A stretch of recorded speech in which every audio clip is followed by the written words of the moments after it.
Nayib Bukele anunció la creación de un nuevo organismo internacional. Se va a llamar la Liga de las Naciones. Está anunciando que va a buscar economía. un acuerdo de libre comercio con Estados Unidos más profundo. Exactamente, sí, así es. Un nuevo organismo internacional que muchos sospechan le haría la competencia a las Naciones Unidas. Eso es lo que anunció recientemente de manera bastante sorpresiva el presidente de El Salvador, Nayib Bukele, en medio de una visita a Costa Rica, donde, en medio de los discursos que se estaban dando con respecto también junto al presidente de ese país, Rodrigo Chávez, anunció que iban a impulsar la llamada Liga de las Naciones, que tiene un nombre un poco desafortunado porque la Liga de las Naciones es el mismo nombre de la organización que era la antecesora de la ONU y fue la que fracasó de manera estrepitosa con respecto a todos los conflictos que eventualmente derivaron a la Segunda Guerra Mundial, todos los conflictos de entreguerra entre la Primera y Segunda Guerra Mundial, etcétera, pero que está impulsando junto a Costa Rica y que buscará agrupar a distintos países del mundo que coincidan con la visión de El Salvador, y en este caso también de Costa Rica, de prosperidad económica, de políticas algunos sospechan pro mercado y también simultáneamente de políticas de seguridad fuerte a nivel interno. Con esto, porque el presidente de El Salvador, Nayib Bukele, anunció la creación de un nuevo organismo internacional. Se va a llamar la Liga de las Naciones, que busca agrupar a todos aquellos países que, según él, luchen por la seguridad, la prosperidad y el crecimiento económico de sus pueblos. El anuncio lo realizó en Costa Rica mientras estaba ahí de visita justamente con el mandatario de esa nación, Rodrigo Chávez. Ambos van a ser los fundadores de esta liga y dicen ya tienen en mente a muchos países que se van a ir agregando a esta nueva organización. Solamente restaría saber, dijeron, dónde va a estar la sede para así ponerse en funcionamiento.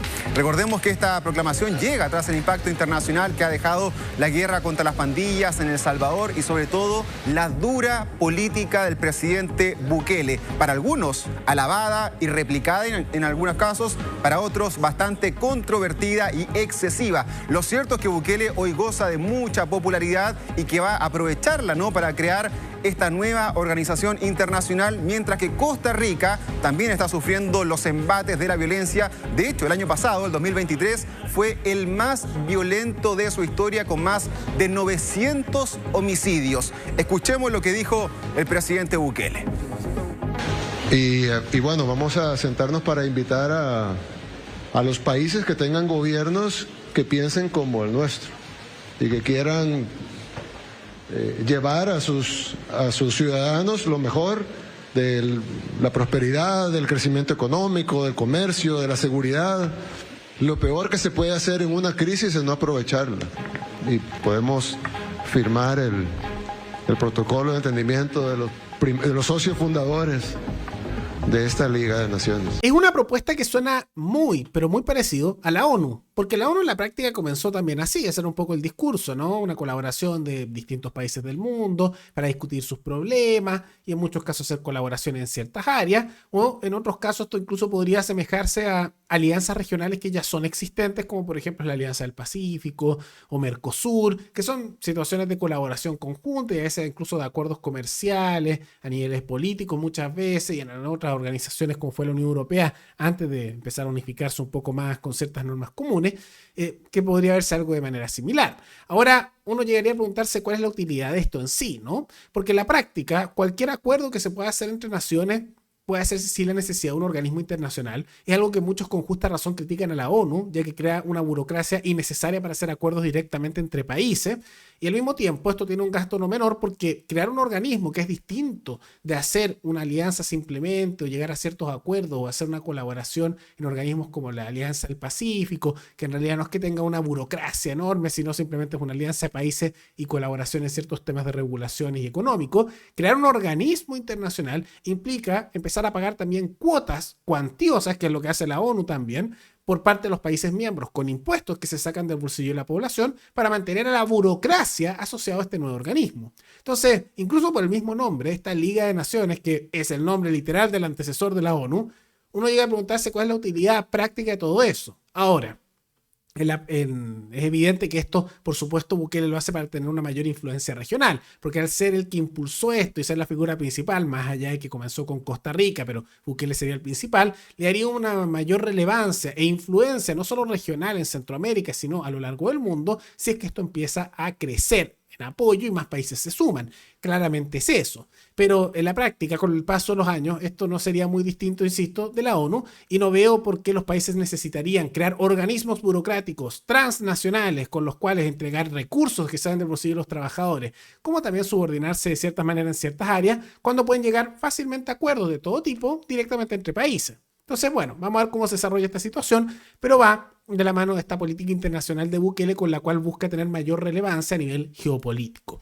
Y no es el único que está haciendo movida, porque otro que sí también se ha movilizado a nivel internacional y de manera más directa, diría más efectiva, es el caso de Javier Milei, que tuvo una llamada con Donald Trump, el presidente electo de los Estados Unidos, donde Trump lo felicitó y dijo que Milei era su presidente favorito a nivel mundial y que iban a copiarle algunas de sus políticas económicas. Vamos a ver si eso es simplemente palabras bonitas o si es una realidad. Trump hay que ver más bien en la práctica qué es lo que realiza más allá de lo que dice muchas veces.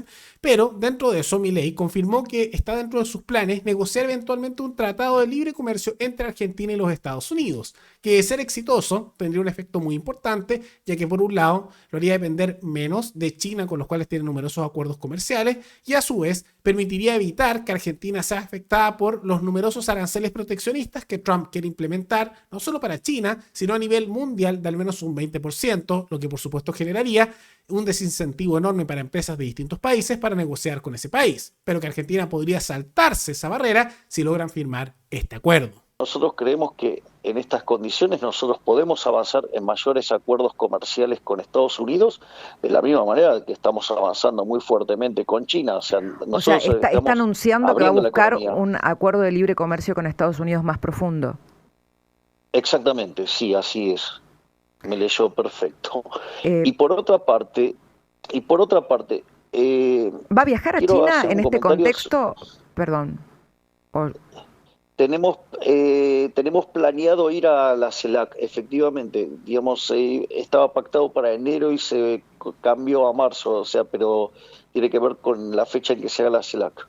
Una propuesta muy interesante que vamos a ver cómo se desarrolla. La realidad es que los tratados de libre comercio tienen efectos muy positivos a nivel económico, permitiendo tanto que productos de un país logren llegar al otro. De esa manera, para los que exportan productos afuera del país, tengan más ventas, puedan crecer y eventualmente se desarrollen, generando también trabajo a nivel local, pero también permite que ingresen al país con importaciones una serie de productos que dan competitividad, precios más bajos y además variedad de productos que muchas veces no están al interior de un país. En Argentina hay distintos productos, pero por políticas muy proteccionistas que vienen del peronismo y de protección de la industria nacional, que en la práctica se subsidiaba a costa del bolsillo de los trabajadores argentinos, inevitablemente no había la cantidad de variedad, como también de calidad de productos que había en otros países. Un ejemplo es Chile, que con la gran cantidad de tratados de libre comercio que tiene con casi todo el mundo, eventualmente eso le generaba una gran cantidad de ser núcleo económico que le permitió crecer, a pesar de ser un país pequeño comparativamente con sus vecinos, y simultáneamente lo permitió tener además de ese desarrollo económico, con todos sus problemas de sistema interno, de corporativismo, etcétera, le permitió a su vez tener una buena relación internacional con varios países. No hay que dejar de lado una gran cantidad de variedad de productos en distintas áreas. Ahora, no es que Chile haya sido perfecto bajo el modelo chileno, más allá que en Argentina por mucho tiempo lo alababan como un modelo a seguir. Pero de todas maneras tenía muchos elementos positivos. Ahora vamos a ver cómo se desarrolla, porque todo esto que mencionó Milei no es algo que ya se haya negociado, sino algo que quiere negociar y ni siquiera han hablado de eso con Trump. Básicamente se entregaron mutuamente palabras bonitas, se lanzaron cumplidos mutuos, pero todas estas negociaciones que ya va más allá de los cumplidos, sino a temas prácticos, a temas de negociación económica, vamos a ver cómo se desarrolla. Y en particular, más que el mismo Trump, es muy probable que Milei tenga que entenderse con los designados al interior del gobierno de Trump encargados de esos detalles, ya que Trump en temas de negociaciones como esta no interviene tan directamente, a menos que sean países de calibre bastante grueso como el caso de China. Ahora vamos a ver cómo se desarrolla la situación. Pero de todas maneras una jugada interesante de Argentina que debe empezar a abrirse, porque es un camino a la prosperidad, a cada vez más países firmando más tratados de libre comercio. Y si logran hacer eso, van a poder crecer y llegar al potencial enorme que tienen como país y que se ha visto más bien aplastado por las malas políticas económicas de keynesianismo, como también de proteccionismo que ha implementado la política argentina por décadas. Pero más allá de todo eso, ¿qué les parece la propuesta de un nuevo organismo internacional burocrático que está impulsando Bukele, como también los planes de Milei con Estados Unidos? ¿Les parecen que tendrán éxito estas propuestas o no? Una sí, otra no. Todo eso coméntenlo abajo. Y también, antes de terminar, quisiera recordarles que me pueden recomendar noticias de cualquier parte del mundo para otro video. Nos veremos en el siguiente programa. Hasta luego.